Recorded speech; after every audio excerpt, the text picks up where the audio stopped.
Good morning, everyone. We are still waiting for a few more members of the committee to show up, but in the meantime, I'm going to go ahead and go through our preamble for the meeting, the kind of regulations and procedures, and hopefully by the time we're done with that, we will have quorum and can continue on with our meeting. So with that, this is the March 20th, 2025 meeting of the Historic Ohio City Design Review Advisory Committee. The virtual meeting regulations and procedures are as follows. Actions during the meeting will be taken by roll call vote. Recusal due to a conflict of interest should be stated for the record prior to the start of any presentation. The recused committee member will then leave the meeting for the duration of the case discussion. The chair will call the meeting to order and ask for a roll call of the committee. The administrator will introduce the first project. The meeting will then be turned over to the applicant to proceed through their presentation. Each presentation should be completed prior to questions and comments from the committee. Once the presentation is concluded, the administrator will provide background information and will read any received public comments when applicable. The committee will then begin deliberations and project review. Please use the raise hand feature if you'd like to speak. After deliberations and review concludes, the committee will render its recommendation and/or motion. The applicant may leave the meeting after the project review is complete. All projects will follow the same format until all projects are heard by the committee. Once all projects are heard, the chair will call for any committee/administrative reports. After all reports have been heard, the chair will adjourn the meeting. Regarding community comments, any and all community members may provide their written comments, thoughts, or questions regarding projects presented to the committee. Community members may also telephone their comments or questions to the committee administrator, which is myself. All comments, thoughts, or questions must be submitted to the committee administrator no later than 48 hours prior to the start of the meeting. Again, that can be done by email, phone, or in person or via mail. Public comments received after the deadline will not be heard by the committee. Public comment will be collected by Landmark staff and sent to the committee members for review prior to the scheduled meeting. Landmark staff will summarize the received comments during the meeting. The applicant of the project is under no obligation to answer any community questions. Community members are invited to attend the Design Review Advisory Committee meetings, but there will be no open public comment period. As a reminder, all projects are being reviewed using the Secretary of the Interior standards for rehabilitation and are being considered for the issuance of the Certificate of Appropriateness. All projects are considered on a case-by-case basis. Presentations were received and distributed to committee members for review prior to the scheduled meeting. Changes to the presentation after the confirmation of receipt by Landmark staff are not shown. The Historic Ohio City Design Review Advisory Committee makes recommendations to the Cleveland Landmarks Commission. These recommendations are not final actions. Depending on the scope of the project, submissions may be approved administratively or will need to be reviewed by the full Cleveland Landmarks Commission. If that's the case, projects will be scheduled at the next available commission meeting after an action is taken. Just for reference, here are the Secretary of the Interior standards. If there are any questions about the standards during the meeting, I'm happy to go back to the slide during individual project review. So with that, looks like we do have quorum. So Madam Chair, whenever you'd like to call the meeting to order, I'm happy to do a roll call. Okay, calling today's March 20th Historic Ohio City Design Review Advisory Committee meeting to order. Please call the roll. Right, Ms. Anderson? Here. Ms. Flaherty? Mr. Frondorf? Ms. Lamb? Mr. Miller? Here. Mr. Persons? Here. Mr. Talley? Here. Mr. Trevisano? Here. And Ms. Marinucci? Here. Okay, Madam Chair, we do have quorum. I believe I saw our first applicant is here as well. So that is case HOC 25-10 at 1777 West 28th Street, the Ohio City Historic District. Jeff and Kelly Pawley are the property owners, I believe, and they're here to talk to us about some window replacements they'd like to do. So you said Jeff on. Jeff, if you want to just walk through the presentation, let me know you want me to switch slides. I'm happy to do so. Hello, everyone. My name is Jeff Pawale. My wife is at work, and I'll be doing the meeting myself. Can everybody hear me? Yep. Okay. You can start. Sounds good.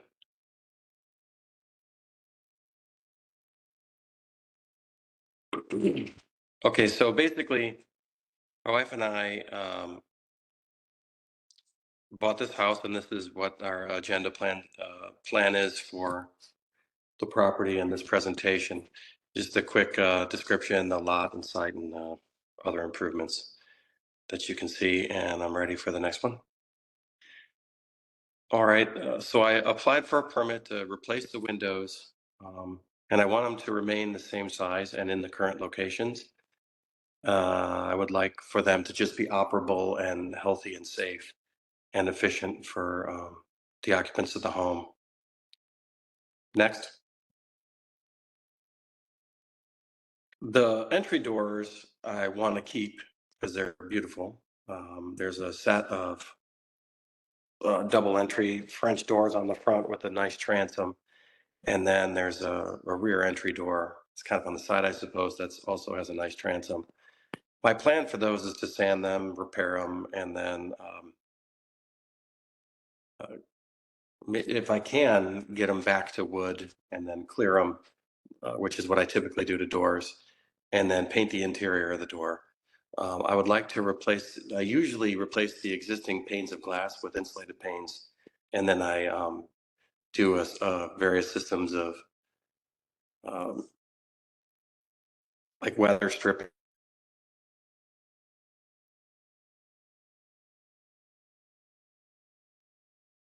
I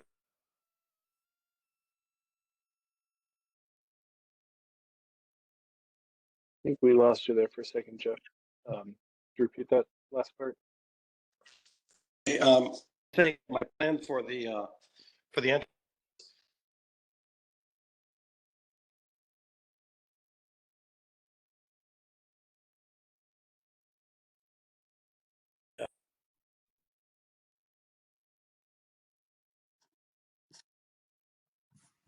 I'm not really hearing any of it. I don't know what I have to do.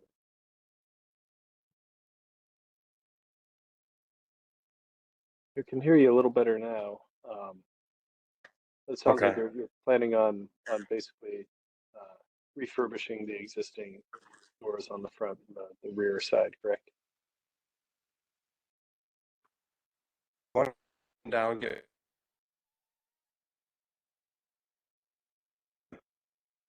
place the single pane glass with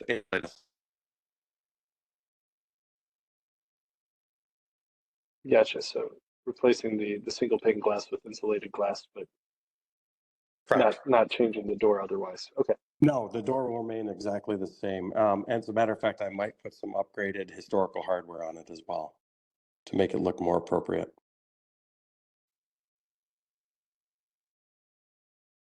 And then I'm ready for the next slide. Okay.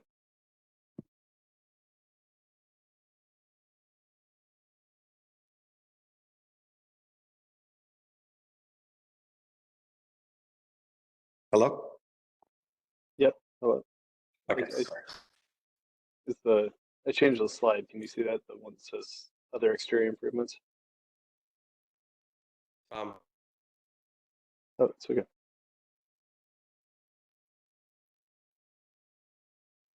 so I would like to place some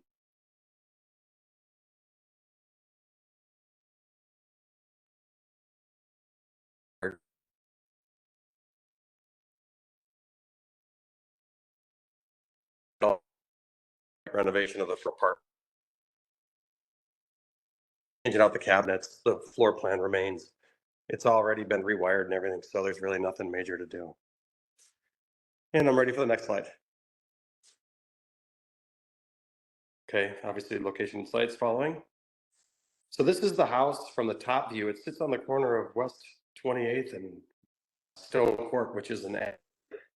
That services the back of Vestry and J Avenue. Next.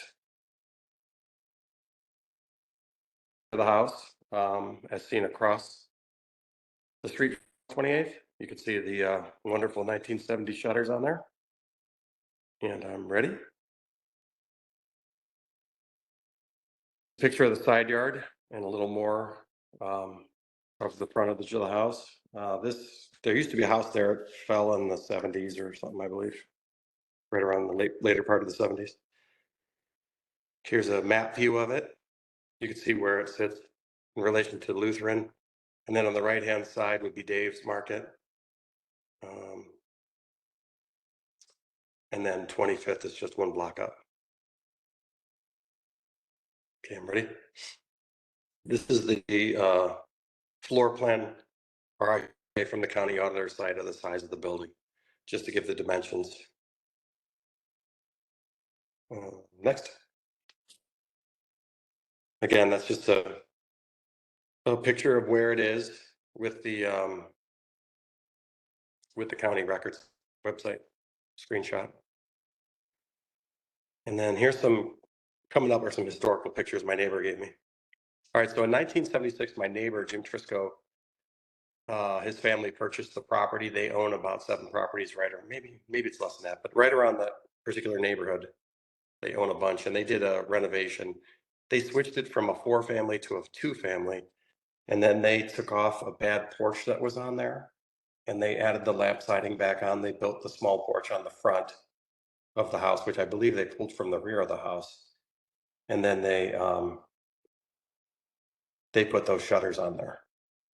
So those are all the things that they did. So next slide will be ready. And that's what it looked like back when they purchased it in 1975. Next.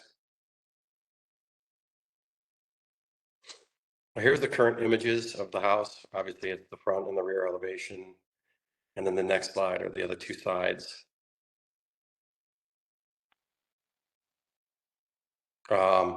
That window is circled because it's actually a stained glass window.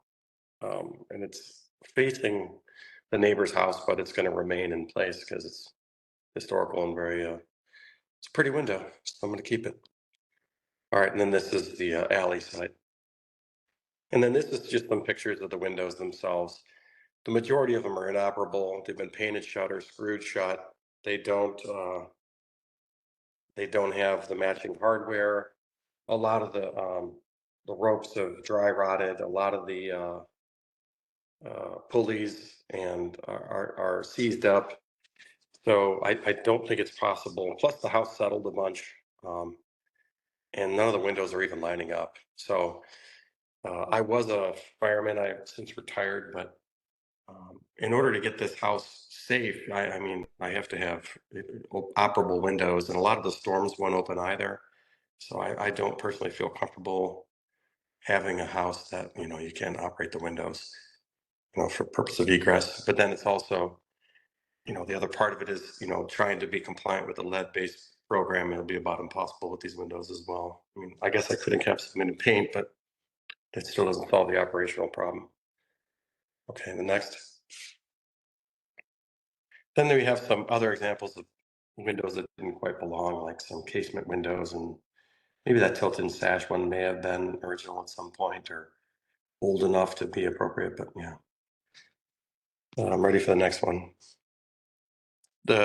These front windows on the front of the house are 1970s replacement windows, and they're leaking, and obviously they're no good, so they're not even restorable. Next. There's some more 1970s windows, and then another example of no hardware. And next. Again, a lot of them don't have locks. You can see there's gaps. You can see this is an example of how the house is settled. So just having square openings is no good. I mean, which I feel like they're just beyond repair. Next. And that one though, that's the one. That one operates pretty well, and so it stays. All right, we're ready for the next one. right, these are the proposed windows. They're a fiberglass clad vinyl window, and they have double operating sashes and full screens. And this next few slides are just like the schematics of the sizing of the windows, and you can kind of cruise through them if you'd like. But the next few slides are all kind of the same. So there's 27 windows in all. So yeah, I guess I went over all that. We can do the next one. And then the paint colors. My wife works for Sherwin-Williams, so we'll definitely be using their paint and in some sort of a Victorian appropriate color pattern to match the neighborhood. And the next slide. I guess that's about it. But to give you a little background on the house, my wife and I purchased it from our neighbor, the Trisco family. He needed to sell it because there was a survivorship deed, and the state of Florida, where his sister resides, she's a ward of the state, and they wanted to recoup their costs. So they ended up coming for him to cut her out of the estate. So he orchestrated a deal and contacted me to see if I wanted to purchase the house, and then that money would cover her cash out. So my wife and I purchased the house. We live directly behind it on J Avenue, and we have a development company, and we do construction, and we're very familiar with how it all works. And we just, we have a vested interest in the neighborhood. We live around the corner, and we just want this house to look the way that it should look and be, like I said, historically appropriate, like the big, beautiful house that it is. And with that, I guess I'm finished and can answer any questions if you'd like.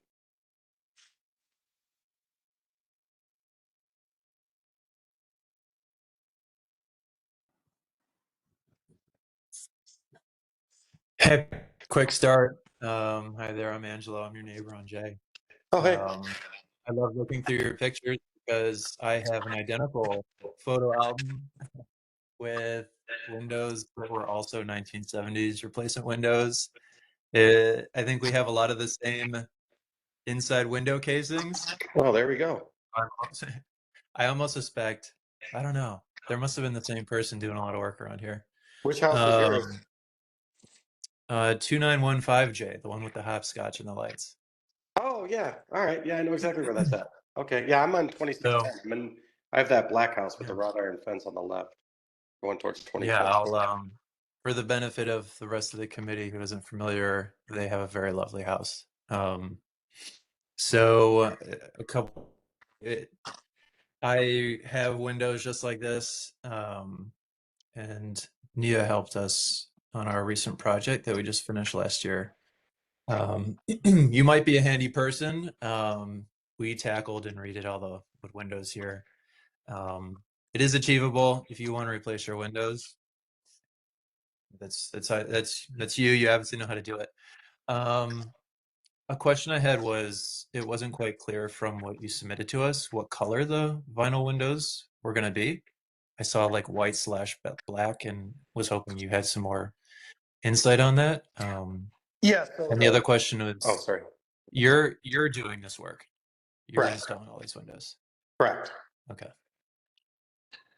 Okay, so the windows themselves are white on the interior, and then the fiberglass cladding on the exterior is black, like a dark bronze.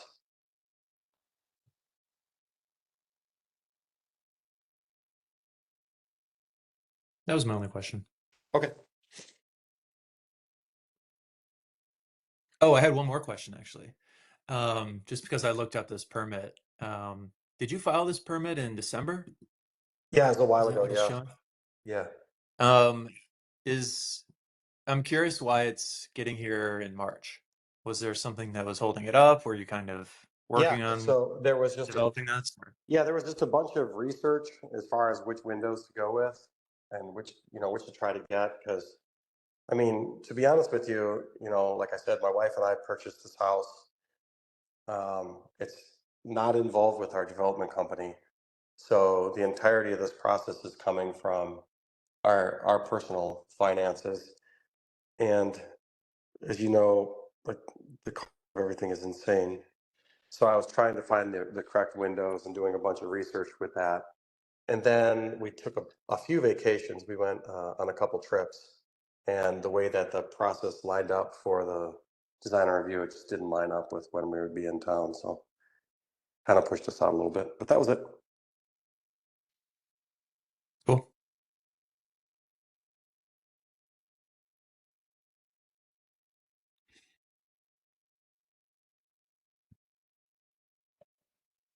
Anyone else in the committee have any comments or questions? I personally do not. So if anyone else is available to make a motion, Make a motion to approve presented. I'll second.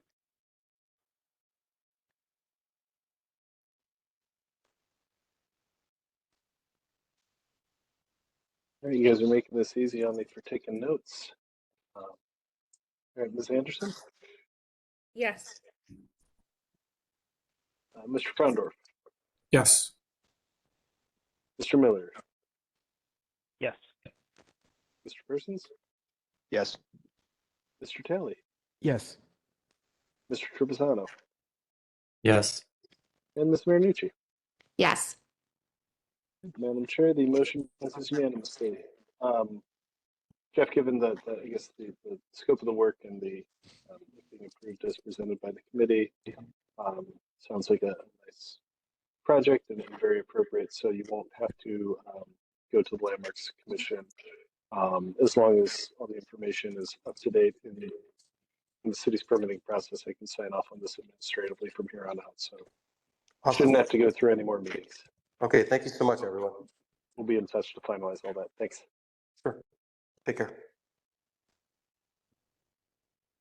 All right. Up next, we have our next case, which is case HOC 25-11, 3809 Clinton Avenue,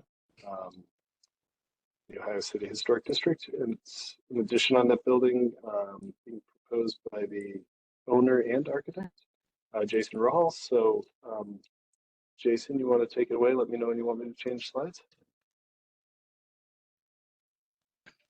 I think I'm unmuted now. Okay, Yep. There we go. Yep. Thank you very much. So thanks everybody this morning. I'm proposing a very small addition to the side of my home over at 3809 Clinton Avenue, corner of Clinton and West 38th Street. After my wife and I had our daughter, we quickly realized that we needed a mudroom in our home. We just have a pretty open first floor. So we have a uniquely shaped first floor where we have currently a void in the floor plan on the east side of the home. So you can see right here in the lighter gray the existing footprint of the home, also showing the existing front porch, and in that darker gray you can see the actual mudroom, which basically fills the existing void that's on the side of the home on the right or east side. And then the other that kind of long rectangle is just an extension of the existing front porch. So the addition, the actual conditioned space is about 70 square feet. The rest of it would just be an addition of the front porch. And if you wouldn't mind advancing to the next slide, you'll see the existing footprint of the home. And then the next slide will show you the proposed addition. And what we're proposing to do as well is, in terms of simplicity's sake, we are matching exactly the existing materials, which is a hardy plank siding, painted Sherwin-Williams iron ore. We're also planning on reusing existing doors, which are glazed wood doors that we already have in place. So all of these are already on site. They're already here. We're matching the finishes exactly. And then if you wouldn't mind advancing to the next slide, please. I've got the existing elevation, and the subsequent slide shows the proposed front elevation.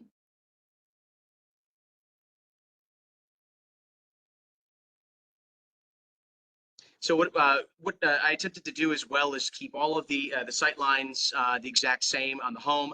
So just really kind of keeping in kind and in character, and just basically for the sake of pragmatism here, adding that additional space just for an area for the winter months, etc., for being able to take off shoes and kind of go in and out of the home without kind of tracking all the way through it. As you would expect in Ohio City here, we have a detached garage off the rear of our home, off of Vine Court, and so it poses this unique challenge of how to enter the home from the front and the rear. We find ourselves anytime that we're not driving, going in and out of our front door, and anytime that we're coming in from the garage, we're coming in our back door. So the addition of the mudroom off of the east side of the home enables us to have access to the front and the rear of the home in one space and consolidate that as well. If you wouldn't mind advancing, the next couple slides show, and it's going to be a little bit hard to read just to because it's tilted on the side, showing existing versus new. Front porch line, materials, colors, everything remain the exact same, and there are no windows on the side that are added, just because whenever we're within a certain distance from the property line, there's no additional glazing that would be allowed from a building code standpoint. So there's no glazing that you see additionally on this facade right here, but you can see the hardy plank siding called out. Again, it's kind of tough to read without craning your neck over, but it'll be a little bit better explained in the subsequent images. So the next one, I believe, is the existing front of the home, and then followed by that would be renderings showing the kind of the addition as it wraps around the east side. So as you can see right here, looking from the northeast and northwest of the home, the porch just wraps around the east side and just returns back, just to provide that cover entering that mudroom space from the front or the back. I actually, as many of you from the neighborhood over here know, I've got my front porch swing on the left-hand side. If you're looking at it, that I'm proposing to relocate over to the right side, where in the image you can see on that right side, it's that kind of negative space where the tongue and groove wood I have is currently shown. So that'll just be a relocation of that swing. And as all the neighbors know, that's my favorite place to sit out front as I'm enjoying the nice weather and talking to all the neighbors. So that kind of void space is going to be repurposed very purposefully. And if you wouldn't mind going to the next slide, please. There are just some additional views and something that I didn't mention previously, but I'll note as well. In the top image, you can see our neighbor's home, which I show in just the white massing on the it would be the left-hand side of that top image. It's very uniquely situated in the neighborhood. So that lot, as you can kind of see, the neighbor's lot goes all the way from the corner where their home is, all the way over to our property line. And it's unique because there is this large kind of void space, and by adding this addition on the east side of our house, we aren't kind of encroaching on anything that's there. There is a large side yard, which is fairly atypical in Ohio City here, and so as we are proposing that the addition on the side, we aren't kind of encroaching how could I say, uncomfortably next to any structures. There, if my memory serves me correctly, there's nearly 40 feet of space that would be from the edge of the new structure to the closest face of their home as well. So just something that I wanted to add as well. There is a lot of precedent that we see in the neighborhood here for homes being built very close together. But even as we, the only variance that I would seek, I already submitted to the city for a review, The only thing that we would need a variance, if you will, would be an encroachment. My home currently sits 5 feet off the property line, and the edge of everything that we're showing right now would be a foot off the property line. We actually already have an existing fence that you see. They're just rendered in. It aligns with the fence line as well. So we already have this kind of I don't know, datum, if you will, that runs down the side, a foot off of our property line, where we have that as well. So I think that's everything. I think that's the last of the slides right here, and I look forward to questions and comments from everybody here. Yeah, before the committee gets in, just did want to, I guess, follow up or touch base on that zoning issue. From the zoning folks, I guess the side yard, you're required to have 3 feet from the property line, and you're proposing 1, so you would need that variance. But otherwise, I don't believe there are any others. Thanks, Jason. I can start. I can start by saying that I think it looks great, and I don't have any feedback from a design standpoint. I think it's going to add some valuable function for you guys. The only, I guess, consideration or question, and Jason, we can talk about this offline because it's out of the purview of this committee, but if the operable doors would qualify as like the no opening within that 3-foot setback from fire code. Mm-hmm. I don't know if you looked at that, but again, offline we can chat about this later. Yeah, and if need Just a be, what I question. would do, in that instance, would be to seek out a rated door, Okay. and just have the glazing just be rated. It'd be an additional expense. Ideally, we could reuse that for practicality and for cost. But agreed. It was something that's kind of been percolating in the back of my mind as well. But Well, more like, I've already got. I guess it could be pertinent if you aren't able to do an opening, because I think this makes obviously only have sense to have the openings, and I like the dual openings for function, but Yep. yes. Okay, cool. As long as it's on your radar. Yep. No other comments from me. Thank you. That was 100% my question as well. And I think there's options, but I think there's also size limitations with the glazing. So it's like you can do it, but you can only have like an 18-inch by I don't know, 6-inch or something tall piece of glazing. So, but yeah, I think it looks great. I'm Thank you. totally all for it. Thank you very much. I just have one question. Has the neighbor to the east been made aware of the plans and supports them? Yeah, we regularly have conversations with Rich and Esther next door to us, and they're fully on board. And we were also very transparent with them whenever we were having our fence put in as well in the backyard, and anytime that we're doing landscaping that abuts one another's as well. So, Okay, that's great. Thank you. absolutely. I have no comments. Jason, good addition. If you would have presented this the first time around, I would have been perfectly fine with it then too. So good luck. Thank you. If no one else has comments, I can make a motion. All right, I move to approve as presented. Second. You can call the roll, Dan. Sure thing. Ms. Anderson, Yes. Mr. Frender, Yes. Mr. Miller, Yes. Mr. Persons, Yes. Mr. Talley, Yes. Mr. Trufasano, Yes. and Ms. Marinucci. Yes. Madam Chair, the motion passes unanimously. Two approvals was presented. Excellent. So Jason, we'll follow up. Jessica, I will touch base with you and let you know next steps. But yeah, thank you. Fantastic. Thank you very much, everybody. Have a wonderful day. Thanks, Jason. All right. Next up, we have our last case of the day. It's case HOC 25-12 at 3897 Clinton Avenue in the Ohio City Historic District. Proposed window replacements. We should have a representative from Renewal by Anderson here. Is that you, Adam? Yes, I'm on. Hi, Okay. everybody. Hey, yeah, I have your presentation up, so just let me know when you want me to switch through the slides.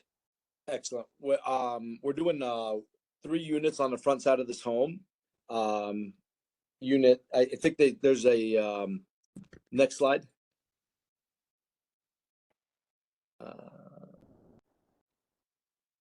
So this is the neighbor to the left, neighbor to the right there, and then across the street as well. If we're gonna go to the next slide. This shows where the location is there. And the next slide.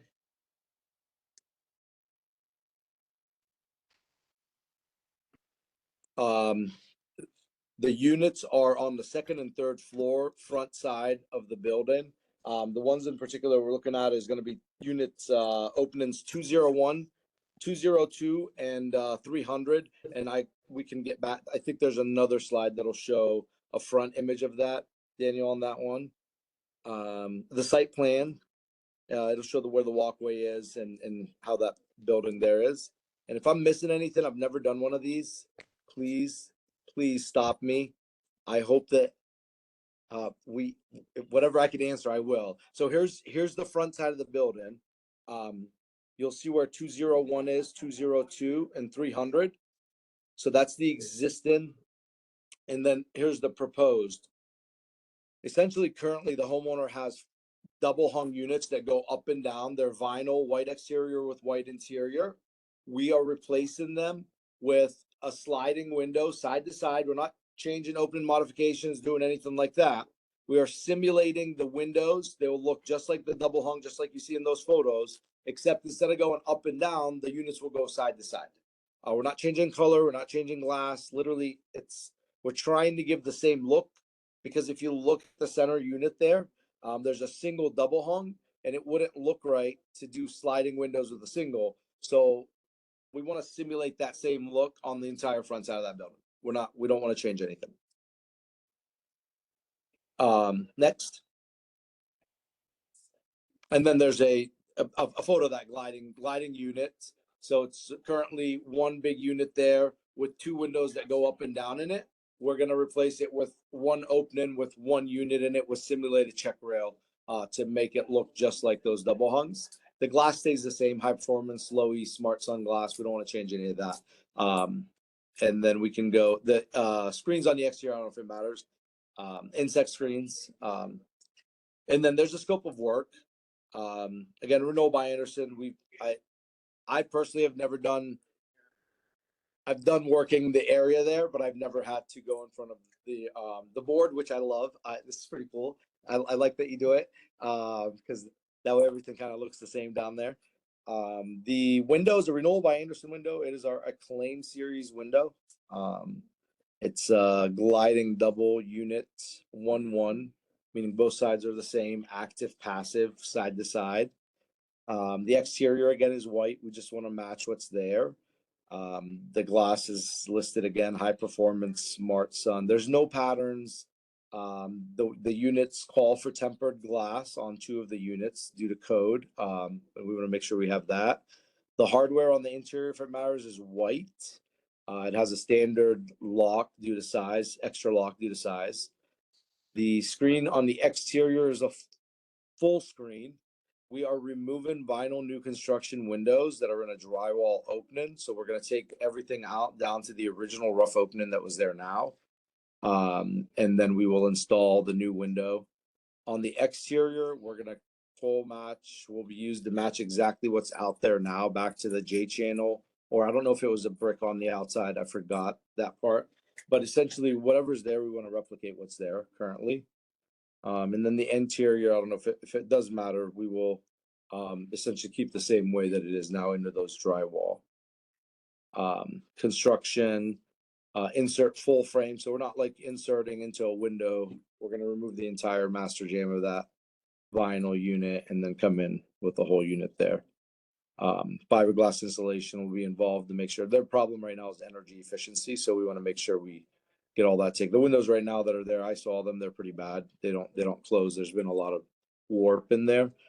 So the homeowner's looking to update and replace 3 windows. The windows are located on the front side of the house. All windows are drafty, difficult to open and close, and they're just not energy efficient anymore. They're the same units that were there when Joel purchased that home.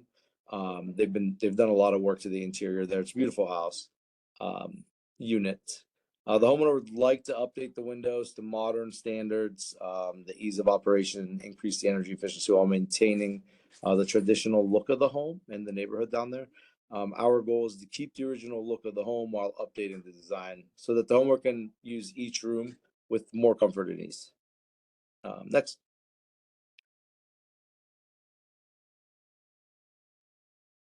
Thank you. Is there a reason to switch the mechanism from double hung to sliding, or was it just their preference? It was their preference for ease of use, the way that the layout is there after they redid the kitchen.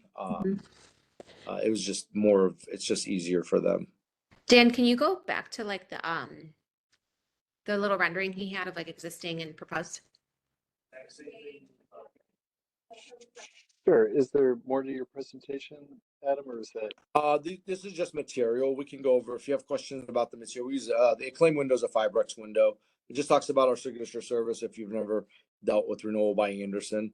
But we're a turnkey operation essentially. And then there's just some more data about the glass. We use Lowy Smarts on there. If you had any questions about glass or anything like that. Mm-hmm. But that should be it. Okay, cool. I just didn't want to cut you short. I think this was Nia. Is this the one you were? Yeah. Yep. Those 3. And we're doing those 3 units, correct? Yeah, we are. Yeah. So 201, 202, and 300. So that entire opening on the left side, Nia, on the left side, there's 2 double hungs, 2 double hungs, 2 double hungs. We're going to replace them with a glider that'll look just like those double hungs. So, I am fine with what you've presented in terms of material. We're pretty much replacing an existing vinyl on a relatively new construction in the neighborhood, non-historic home, I should say. I'm the only, I guess, question mark I have, and this would be open to committee, is like, is the little crossbar necessary? I get that it's trying to mimic the look of the double hung, but I'm wondering if it would be better or worse to just let it be a sliding window without the center division bar. I'm curious what my colleagues think aesthetically. But I'm not opposed to it. Just wondering if it would look better. So curious if anyone else has that thought. Well, on to her question, Nia's question, are those internal divided lights? Is that between the glass panes? It'll be exterior. It'll be exterior. What happens? Can I just chime? And I'm sorry if I don't want to interrupt, but if I can Go ahead. If you look at when the challenge is that some of the units that we're not doing are already double hung units, meaning they're just single units, and it's not going to look good. So when we look at, and we're not doing all of them at one time, we had to phase this one out. So if we do gliders without the simulated check rail, it's just not going to mimic and look the same. So that's why we decided to simulate that check rail to make it all just stay the same. Because I'm sure there's units on the side of that building that other homeowners live in that wouldn't match. Yeah, and I get that. I appreciate it. Okay. And if it's outside of the glass, I think that looks far better in terms of like playing nicely with the existing windows. I guess if I could just ask a practicality question or like a process type question. Are you ultimately intending to change out all of the windows? You're just kind of phasing it. This is the first phase, these 3, or it looks like the existing windows, which were original to the building that was built 15, 20 years ago, they have sort of a faux upper divided sash. So you've got that vertical sandwich mutton or grid in between the panes. So will the ones you're not touching still have that, and these And can we jump to the slide with the scope of work? I'm so sorry. That's okay. I think it may be the next slide or the one right after it.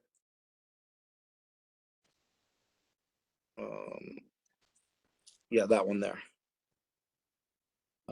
Install package, slide number 9.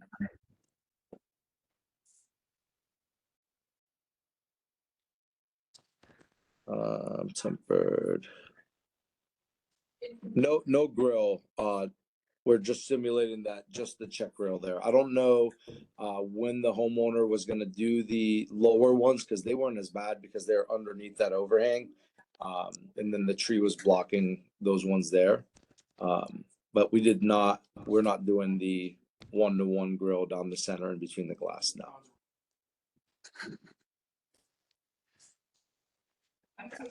I think I'm going to respectfully be a no on this when we vote. I'm sure that when this structure was originally designed and built, the people who used to be here on this design review committee probably fought pretty hard to make sure these were all double hung style windows to match like almost all of the other buildings around here, like just particularly with the 2/1s.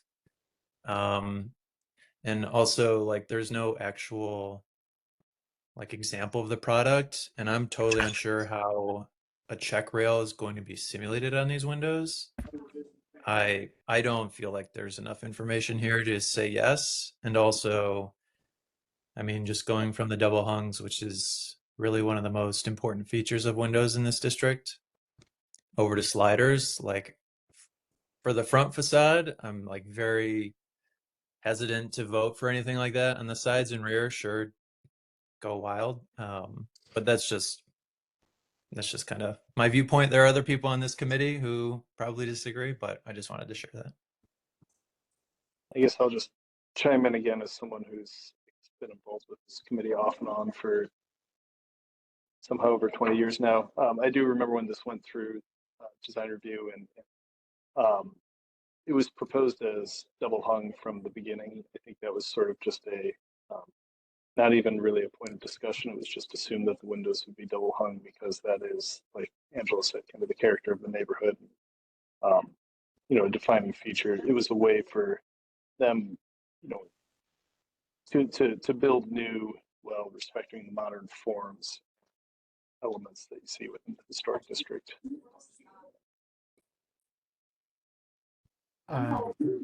Looking kind of down the street, like we just reviewed the house 2 houses down, and I mean they're using, what was it, Jason Rollhouse house, that's right to the left of that white one on the left, and as a newer construction, they're using looks like casements on the first floor, and they're using the windows on the second floor have that kind of they don't have a double hung divide. They're doing something completely different as well.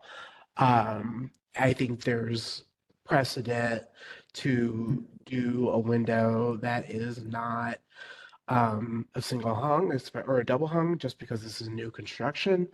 And I think that you guys going the extra mile to even include that exterior mounted kind of check rail, I think is kind of commendable. Um, Albeit like Nia said, I don't know how necessary it is. Um, you know, and then you're going to be phasing the windows, obviously. I get why you're doing it. Long term it may not. I don't know. I also don't know how, like, you know, permanent they are if you're just mounting it to the outside. So long term it could be something that just goes away when all the windows are replaced. But yeah, I really don't have a problem with this. I yeah, I am pretty much, I'm committed to approving it. So other people can chime in, but yeah, there's precedent. There's not every house on this block is doing the same thing.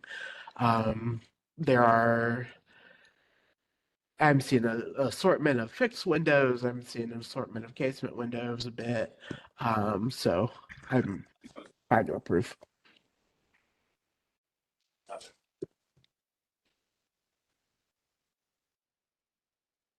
Anyone else have anything?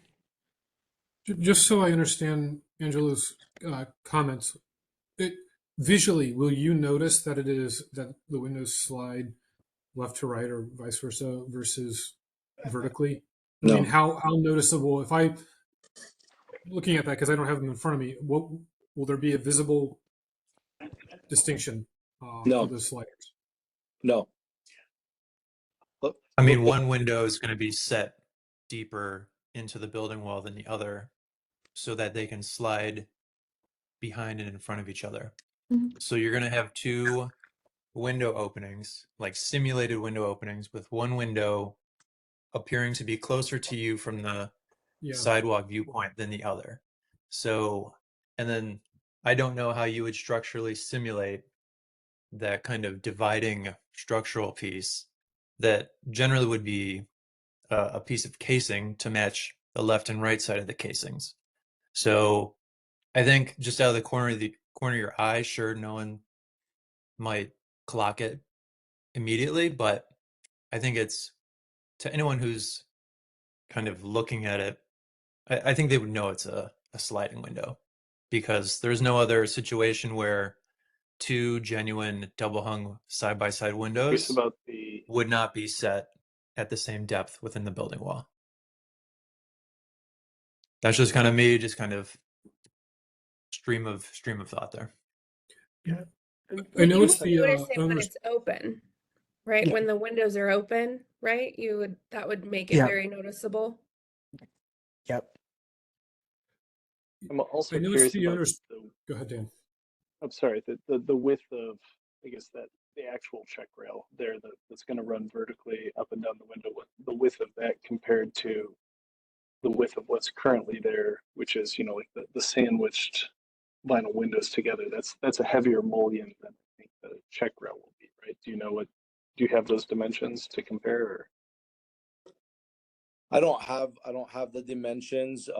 It's a little different than the grills, the GBGs that are in between a window. It's a simulated check rail to simulate the size of the check rail that's currently there on that top sash. I have a showroom. I can show you a window that looks exactly what we're talking about, that opens, but when we crank it, it's going to open like a casement. I have windows that I've done for homeowners that are I mean, we're just trying to mimic the front side of the house. I think there's a lot of homes on that street have different windows. So I just did what the homeowner wanted in this case. You know, I don't know. I didn't even know that, you know, we were in a district, to be quite honest. So I don't know. That Adam, that's fine and understandable. Yeah. You've done a good job presenting. I just wonder if it's a sticking point for some of the committee members or might be a sticking point to, I don't know, Dan, is this going to go to landmarks or is we just looking at I'm gonna run to the showroom. it? Is it Yes. if it's a sticking point for the owners or if they just would consider double hung, that would alleviate. Yeah, I think it sounds like that would make it a much more straightforward project. So, Yes. I guess Adam sounds like he went off to Right. the showroom to grab something, but Just ran to grab the window. The homeowner Yeah. would not do the double hunks. I quoted the double hunks. Uh-huh. And I quoted two projects, the existing project, and I quoted the sliding project, and I quoted casement windows. So I quoted three projects. And she wanted the sliding windows for the ease of use and the new style of the interior of the house. Is there a precedent for doing just like a straw poll or just seeing where everybody's at without doing an official vote? A lot of times, I guess when people are sharing their comments, they can say, I would vote for this, or I wouldn't vote for this. So I mean, you guys we can go around and share your feelings. I think with this project, given the amount of discussion there is about it, the fact that they're changing the configuration, you know, it would likely go to the Landmarks Commission, even with an approval. just because it's, you know, we don't typically see this on the front of a home switching from one configuration to another. And it's a little weird because it is newer construction, but it's also breaking from what the rest of the building has. You know, the rest of the building does have that faux divided light on the second or on the upper sash that we'll be losing. This will, you know, even if it's pulled off perfectly, it'll still look like a pair of 1/1s without any division of the sash. So I think that kind of change would be enough to take it to the commission. And one other thing, just to put it like it says there's a insect screen. If these are sliders, I'm gonna guess it would be a single insect screen stretching across the entire area of both the simulated window openings. So that would take away from any visual like awareness that there is even that middle bar, that middle vertical dividing of the sliders. And yeah, I mean, that was the first thing I said was that there's no actual cut sheet of this window or how it's going to look at all. And I think one of the quickest dead giveaways of kind of like fakeness, you know, or simulation of window is just a lack of proportion that matches at all with what we would generally see in like a traditionally constructed double hung window. And then that plus the other thing that Daniel mentioned was we're switching not just from the sliding configuration, like fundamentally changing the window, but then also removing the 2/1 configuration that it started with. So like I'm one of the quickest yeses on this committee, at least I try to be. So like when something just kind of more blatantly seems to really throw a flag for me, especially on like one of the Secretary of Interior standards, like isn't this point 11 like pretty clearly like we're really changing these openings? Maybe not the position, but I don't know. It's enough where I'm not an easy yes like I usually am. So I'm done. That's all my comments. And I'm a no right now. So for the purposes of straw poll. But looking at this window as it is, I mean, this seems like it has good proportions. Like looking at it, you know, if this is what they're proposing, I if this is what they're proposing or something similar to this with this kind of proportion of frame to glass, I am comfortable with a yes. I really appreciate Angela's passion about this. I think the visibility of how different it is when the windows are open will really set it apart. But I'm also in general very concerned with setting new precedents. So since this isn't a common thing that's used in the neighborhood, it will be now after we make this vote. So it'll allow anyone who comes after this project to reference this and say, hey, well, they did it, and so now I want to do it too. And I think maybe I have an additional concern with the sliders because they're in white vinyl, which is something we already discourage. So if it were maybe in a different material, I could, and I know that that's what's existing, but if that was not what was existing and we were doing it in a different color or material, maybe I would be able to look past one issue, but it just seems that there's a few things that we don't typically encourage happening with these. But the precedent setting is probably what I'm most concerned with. So.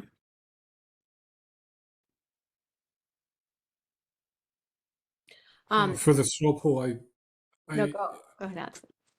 Oh, sorry. Go ahead. Yeah, go. I just, I can appreciate the conversation, absolutely. I just don't feel, I guess, strongly.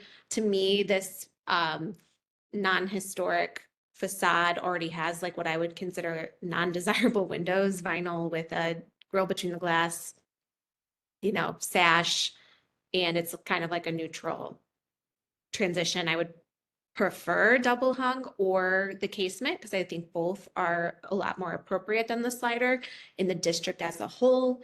Though, again, I'm a little bit indifferent, or don't feel strongly. So it's my 2 cents. Letting Nia talk before me was a wise move. She more or less sums up my feelings, but on balance, and if forced to cast a vote as we are, I think Angelo makes the more compelling argument. Though again, I'm not. I don't feel all that strongly, but I think on balance, Angelo's position is the right one.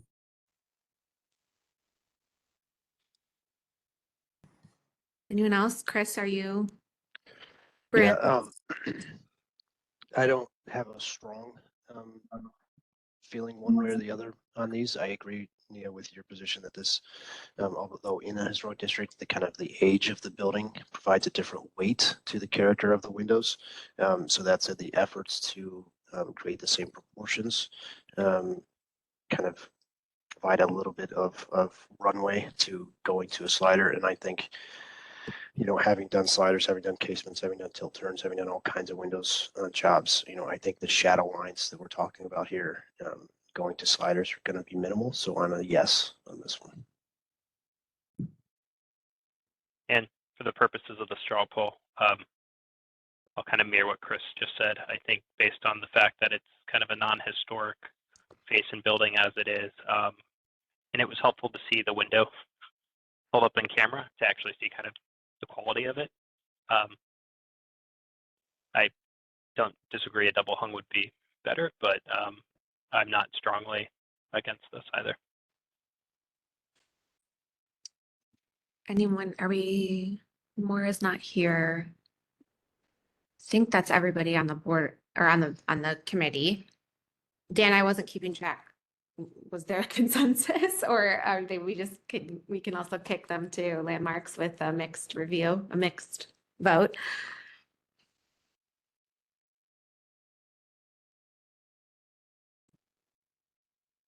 Or can we just make a motion Sorry, and see how it goes? Oh yeah, my computer's hit the point of the day where it starts moving really slow. and always gets a stops little responding. silly. Yeah. I from kind of the notes I was taking, I came up with like I think a motion to approve would pass. It looked like about 4-2 might be so I think I missed someone somewhere, but yeah, I think a motion to it. More people, I think we're willing to approve it than deny it. So. But if it ended up as a split vote like that, we would still be taking it to the Landmarks Commission. Just typically we only administratively approve unanimous votes. So and we get to present again, and yeah, and then the Landmarks Commission would make the final call, so we can pass on whatever comments. If it was a split vote, we would explain why it was a split vote and kind of give a summary of the discussion, concerns, and the feelings of the committee. So. Then I make a motion to approve as presented. I'll second.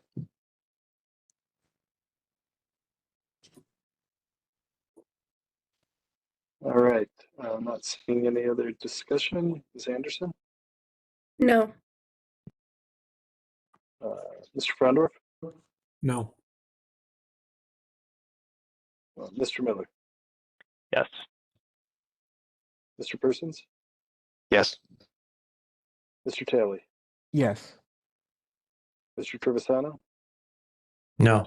Oh my gosh, Nia, you're the And Ms. decider. Marinucci? Oh, good I'm going luck. yes. Yes, all right. I do want to So- say also thank you to Adam. Adam, Yes, you're a great Adam, thank contractor, you. a great presenter. This is no reflection. My comments are no reflection on you. I know you got your client, you got a business to I run. So appreciate thanks you for guys. coming. No, Yeah, don't take it personally. It was a great You taught me a lot. I presentation. appreciate it. You taught me a lot. I appreciate you. Thank you. Yeah, and Adam, we'll be in touch. Do we have your email address here? Have you been the one we've been emailing with? Or is it a different Not sales mine. rep or permit? I believe you have. I think it's Amy that's been working. That scheduled this and set it all up. But I think we should. But I can give it to you if you want it. It's not a problem. Yeah, if you can give it to me real quick. Sorry, I apologize to Oh, yeah. everyone. It's Once we get to work with someone directly, it's easier. Adam, ADAM.RR ARAR at andersencorp.com. At ANDERSEN corp.com. CORP. Got it. Got it. Thank you very much. Thank you so much. I appreciate it. Thank you. Have a nice We will day. be in touch. Thanks. Thank you. All right, Madam Chair, with that, was our last agenda item for today for certificate of appropriateness review. Great. I did want to ask if the committee members did have a few minutes to still stick around. When related to the conversation that, well, not really conversation, but the fact that I couldn't access the files and Jessica saying she wanted it back on Dropbox was inspiring other conversations. Angelo reached out to me and said, should we talk about the dissemination of meeting materials? And this has also been a conversation that we've been having on the OCI board side, because with the recent news of Chipotle coming in and Starbucks coming in, it's just been a lot of chatter and focus in the neighborhood on reviewing bodies and who approves what and how do people raise concerns. And while obviously we all know that OCI nor Landmarks approves the business going into a space, in this spirit of transparency and public comment, like the reason we, like, you know, the preamble of this meeting in terms of public comment submitted before 48 hours before the meeting, yet the meeting material is not posted publicly. Is this an opportunity to just look at, instead of, you know, and this is a question for you and Jessica, like, and I don't know from the back end how this works, but like, maybe it's this is the right opportunity to just post things in an accessible link that can also be shared with the committee, or with that OCI can also share, so that it's Yeah, just, so that the public can, while we accept public comment, the Us public can and the actually see public. what they're commenting on. yeah, because Yes, people I have would- put on I that they would- can't make public comment. Yeah. No, I've always thought that was an interesting hole in our system. No, Uh-huh. so we are being promised a new website, as we have been for several years now, but this time it seems like we're actually close. On that, we should be able to post all of our agendas for all the design review committee meetings and have linked to the presentations. Basically, the way we do it for the Landmarks Commission, people should be able to just go to the city's website, click, you know, Historic Ohio City Design Review Committee, agendas, presentations, and see what's coming up next. Because the Dropbox is, you know, isn't ideal. The city doesn't want us using it, at least for now. They say we might be able to use it soon. Don't tell anyone if they ask that we are using it. They want us to use the SharePoint, which has its own issues. You know, even though we can share externally, we found out that basically every week we have to re-enter everyone's email addresses and confirm, like, yes, we know they're outside the city. Yes, we're, you know, like, it's a lot of extra steps and clicking. And then if you don't go to it one week, you can't access it the next week. So we're hoping to have that result soon. But I don't know. I mean, in the immediate, like the near term, like the next few weeks, I don't know if there are other ideas as to how we could make that accessible. I know OCI used to post the agendas on their website, but I don't know that did they post the presentation materials as well, or was it just the agenda? They did. There was a link to both that linked to what we used to be the Dropbox. To the Dropbox, okay. But I think OCI can be probably a little bit more nimble in creating a web page than the city might be able to. So we're, we'd be happy to host that material temporarily or permanently, however you like to do it. But we're open to assisting in that. Okay, that would be appreciated. Looks like I think the reason, well, OCI's staff numbers are just stressed at the moment. So it's been harder to kind of managing their workload, I think is a part of it.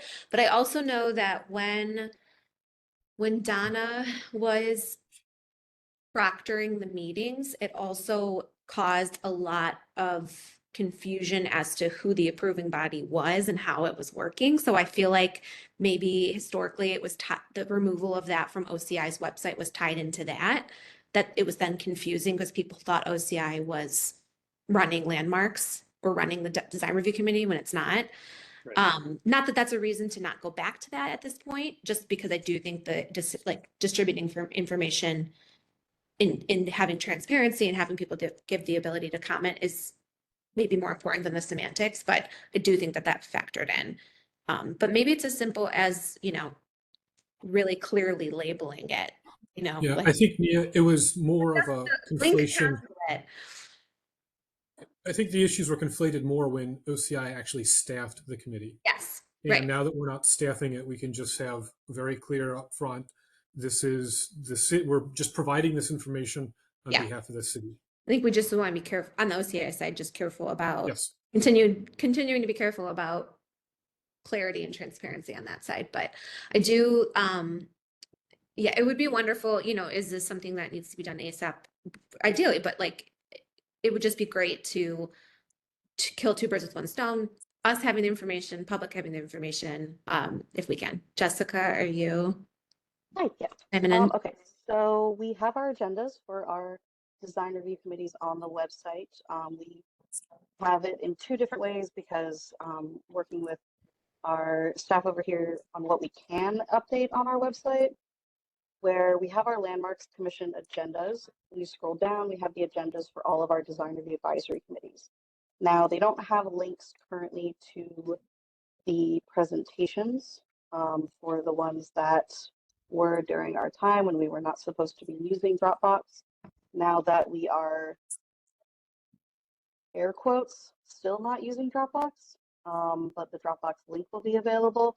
The agendas will also have that link, and so they will be accessible on our website for each of our committees. And then you can go to that agenda, and then the bottom of that agenda will have a little thing at the bottom that says project files can be found here with a link that should go to a Dropbox folder that does hold the files for the meetings.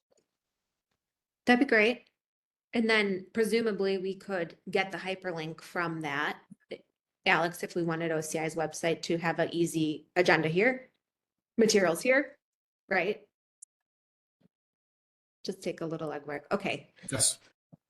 Can Jessica. Can I propose an idea? Like, there's no reason why we're just posting just the agenda. Like, we have the tools to combine all of these PDFs into a single PDF that could just be the agenda as page 1 and all of the project files as subsequent pages. One of the fundamental functions of government should be providing like planning records, like the Cleveland Planning Commission. This should be a very fundamental thing. And whether it's working with like building and housing, it should be in Acela for sure. I don't know why it's not, because Acela is tracking the progress of these applications through landmarks and through planning commission. This just seems like an easy thing. It should be an easy thing, and it should be ready for us by the next meeting. I don't want to create additional workload for staff, but it just seems to me that this should be an easy thing. We're already posting documents. We should be able to post the projects because it is, as Dan said, not genuine for us to invite public comment and not give the public anything to comment on.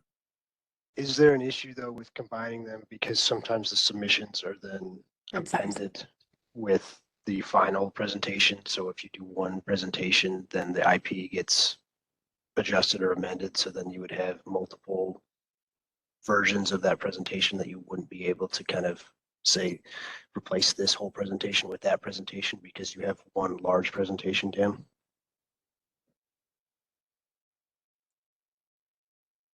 I don't know, Jessica, she knows more about this stuff than I can't get I don't have Adobe on my thing, so I can't combine any PDFs or do any of that. But yeah, that's just been my before our meetings experience. we do like for Landmarks Commission, like if you I have see on the website now, you can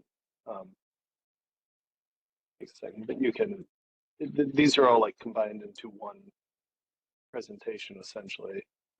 So I think it would be doing that sort of thing, and I think that can be done with Adobe Acrobat. Mm-hmm.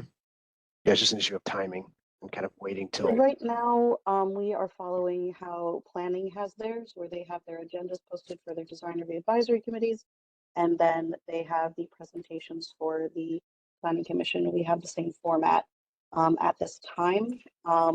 It is possible to do many things, and that's definitely something we can look into. The time involved for that is what it is, but I mean, that's definitely something that we can see. I have, Yeah, because if Landmarks is doing it, we're, there's the 5 design review committees plus the commission. So it's, you know what I mean? Like it's, if we do it for one, we have to do them for all. And then, yeah, it does become more of a thing. Sorry, Whitney, you were saying something. oh, well, I have a thought that in my head right now seems simple. And I know I've been a broken record about this. If it is possible for OCI to create a Dropbox, pull the presentations into an OCI owned Dropbox, and then just link that. And there is some basic clarifying information that OCI can have on the website, just where to send public comment, the deadlines. That's not existing right now. So I think that would be a very simple thing, and it's something that doesn't change. But if OCI owns a Dropbox link, pulls the presentations from Landmarks into that link, it's just a quick little swipe, and then it's there. Yeah, I think that would work. I mean, me just playing devil's advocate here, how often do these presentations get adjusted between preliminary submission to final presentation, so that, like, let's say week before you get your presentation into staff, and then 2 days before you say, hey, we had to update a couple slides, can you tip that into the presentation? So let's say the public has that preliminary one and there's a substantive adjustment that they might have a reaction to, but they didn't see because something was pulled into OCI's Dropbox that may have materially adjusted their comments and could create a bit of a kerfuffle in the public comment.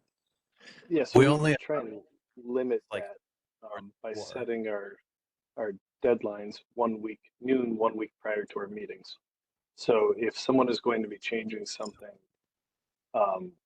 yeah, we should know about it in advance. Otherwise, we won't accept it. Sometimes we'll say, okay, here's something we discussed, or you just finished Ohio City Design Review today. So obviously, you're not going to be able to get us your presentation by noon if you're going to change the color of your windows because it's already afternoon. So that's the kind of thing we'd say, like, okay, end of the day or noon on Friday, whatever it is, we'd set them a reasonable deadline for that. But once they make that submission and we've accepted it, like we say at the beginning of our meetings, like that's it. That's your presentation. There have been times over the past couple of years where we've allowed someone to like add a couple slides to clarify something or adding in a rendering that's taking a little longer. It's not substantive. It doesn't change the project. It just shows us more clearly what's being presented. So, it's, I guess, as far as like what we know, like this afternoon, Jessica and I usually sit down on Thursday afternoons, the week before a Landmarks Commission meeting, decide what's going, make sure we have everything, and then like Friday morning, Friday by noon, we're ready to send out the agenda, and at that point, we should have all of the presentations. Got it. Okay. Just curious. I mean, that's great if that's how it works. That makes this, like what Whitney was proposing, easier and simpler to execute. Yeah, from what I've seen, and as a resident, when I was participating in public comment through the system that we had previously, the public would get the same documents at the same time as this committee does. So there's no variation in time or content. And it's really just that the public has a very short window to make that public comment. So I think that that's maybe another reason that there's some urgency around it. And I don't know if that maybe adds to some of like the staffing issues, because if things aren't posted right whenever the information is available, then that cuts down the window, since the public comment ends Tuesdays at noon, so that the public comment can be reviewed by Landmark staff and shared with us during our meeting. So it's a very, very short window for the public to actually be able to look at that and respond. I have two thoughts or questions related to that, and forgive me if I'm misunderstanding, but in my mind, keeping the compilation of the documents and the hosting of the documents on Landmark's plate makes that possible, because then we're depending on one person, Jessica, to do that versus OCI also doing it and having another margin of error. Like if someone's, Jessica's posting it on Monday, but then OCI, Julia's sick or whatever, it doesn't post it in time. We're eliminating that factor rather than, and then OCI can just link to Landmarks and it's just one host. To me, that makes more sense. If unless I've misunderstood, Whitney, what you were proposing. And then the other thought is that in terms of the public comment turnaround, like we also only have that much time to review and give comments. So I think that that's not, if it's something where like the whole process needs to be assessed in terms of turning in a project a week before a meeting deadline, even though that seems to be like the general practice across the entire city. We also, as the board, committee members, board members, are reviewing things with that type of turnaround as well. So maybe I'm not sure if that can be resolved without a broader policy change. And I'm not suggesting for the turnaround to be resolved. I mean, we do get 2 extra days, right? Because the public gets Tuesday at noon, and then we have Thursday at 11:30. So we have 2 additional days. And I'm not suggesting that change at the moment, just kind of noting that it is a very tight turnaround. And from OCI's perspective, I think that all of these challenges can be very easily overcome. If Julie is out of town, then there's a secondary person who knows how to do it, who can post to the Dropbox. And I know that there is, like you said, an opportunity for error, but something might get missed.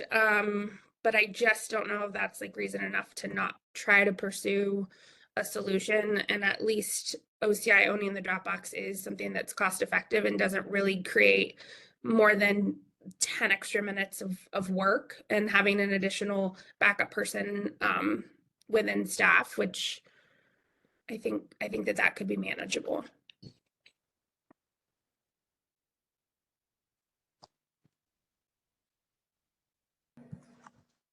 I have to run to a 1 p.m., but I wanted to thank Nia and Dan and Jessica for entertaining this conversation and spending a little bit of time after this meeting. Thanks, everybody. I also just wanted to end on, I looked through my email and I remembered that y'all staff have sent us policy things. And I wish I remembered to pull open the window one for this case. I think I'll need to remember next time, because I think it had some helpful guidance in it. So thanks, everybody. See you next time. Yeah, Thanks, thanks, Angela. Angela. Yeah, and I mean this discussion is one we've certainly had in-house plenty of times. Like, how do we get it? Like, yeah, we ask for public comment. We say we welcome it, but how would the public access the information? So we're I'm hopeful that the new website should be soon. Like, weeks at this point, not years. But yeah, I think that if there's something that can be done in the interim, we're supportive of it. Just we got to figure out how we want to handle it. You know what I mean? So I guess maybe you OCI board members, if you can kind of figure out what the capacity there is, you work with Julia, or whoever there to get them the information. But I'll inquire with their ability and willingness to do this, and then get back to you, Dan. And I commit to do that by next week at the latest. Okay, great, thank you. And yeah, from our staffing perspective, and just sort of like our limited staff number of people and time and everything, it would be much easier for us if they could kind of do the combining of everything into one large PDF. That we could kind of just share our link with them, then they could look at that. And maybe it's just reposting that link. I don't know, but let's circle back to it next week maybe. Okay, I'll do that. I'll have that conversation with Jane today or tomorrow and get back to you. Awesome, thank you.